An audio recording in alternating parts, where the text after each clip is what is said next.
here we are. This is master distiller's space. His name is Anton. He's about 60 years old, and he's very strict on his traditional distilling methods. So you will see here his setup. Though the pot is removed, as I said some time back, the old Portuguese law.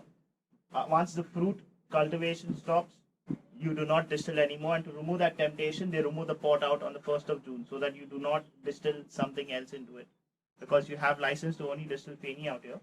But if you see, his setup is very different and very funny. So this is his ash remover, where he removes out the ash. Okay, here is the pot that's usually set up. That is to remove the liquid from your fermentation tanks, and afterwards the leftover after your distillation is over, the leftover to remove it out and spill it out. Okay. At the same time, let me see if I have that.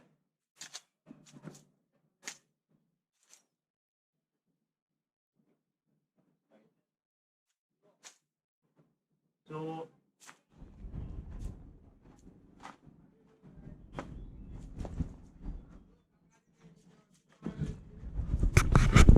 Fine. So this is his pipe that he will use a hot iron rod in the beginning of the year when his distillation process starts, when he's setting up his tank. And he'll take a hot metal rod, a red hot metal rod, and keep piercing into it. And we would be like, why do you want to do this? Just take a machine and drill a hole. He was like, no. He said this was how I thought, and this is what I'll stick to, because it was very important we did it this way. And he would keep doing that. It would take him a long time, but he'll prepare 2 or 3 sets like this, and he would place them around. Okay, and this was used out here. So he has the distillation pot with a pipe attached that helps you helps the vapors pass through. And what we realized was he was actually charring it to use it as a filter. Is when we pondered on and when we realized, yes, it did make sense, because he was actually creating a filter for his distillation. So he was actually charring it with a red hot iron. This is the cooling tank where there's a copper coil inside. Okay, is where the whole distillation happens. The condensation happens in this. So they distill twice in a day when the yield is enough. Otherwise, it's just once in a day. Okay, and what happens is there's 80 liters of huge pot still that comes out from the fermentation. So that's your kaju wine that comes in here. And the first distillation happens, which is collected in a pot that is now removed from here, but it's collected in a earthen pot from a small pipe where it condenses. So the first distillation happens at very high heat. Okay, it happens at about 80 degrees for sure. The reason for it is because you want the methyl alcohol to not condense. It doesn't condense when it passes through. It straight away evaporates. That's the process that they use. And you get only ethyl alcohol. So the first distillation that happens is on very high. So you'll have a very big stick, a very fat stick, and you'll have thin sticks. The first distillation that you get is called urak. Okay, that's a very light drink, which is drunk during the summer and is available only during the summer. Nobody will bottle urak. You will have to go to a local distiller who distills, and you'll have to pick up a bottle of urak from him. You'll never get it in a wine shop. You cannot have license for it. It's not the way it works. It's just you go to a friend or a local distiller who will get you a bottle that you can buy. It's only the reason it's only available during the summer is because it's like a perfume bottle. The minute heat or sunlight gets into contact with it, it loses all its esters.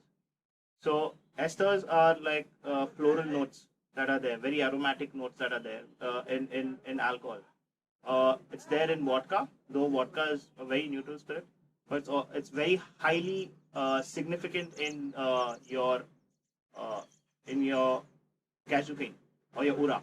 So urak is known to be very floral but very low ABV.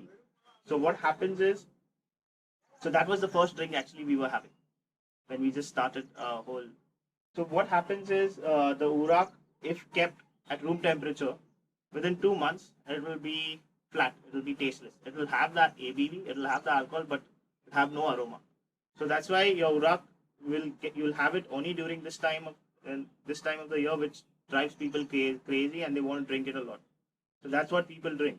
But how do they drink it? It doesn't stop them from drinking.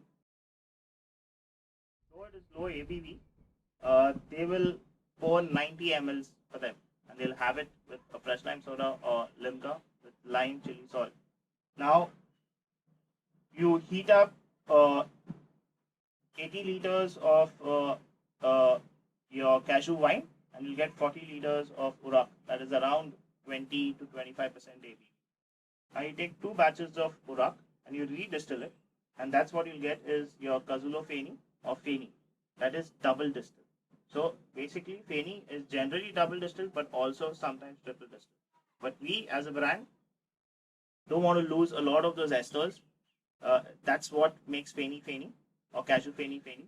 So that's why Kazulo will always do a double distillation, and that's what makes us different from a lot of different Fenis out here.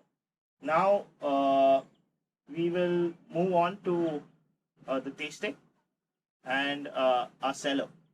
So it's one of the first cellars in the whole world that stores Feni or alcohol in that particular manner.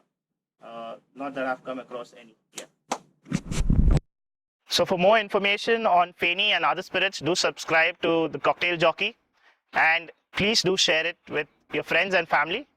Cheers from Gazulo and Fezenda Gazulo. Ciao.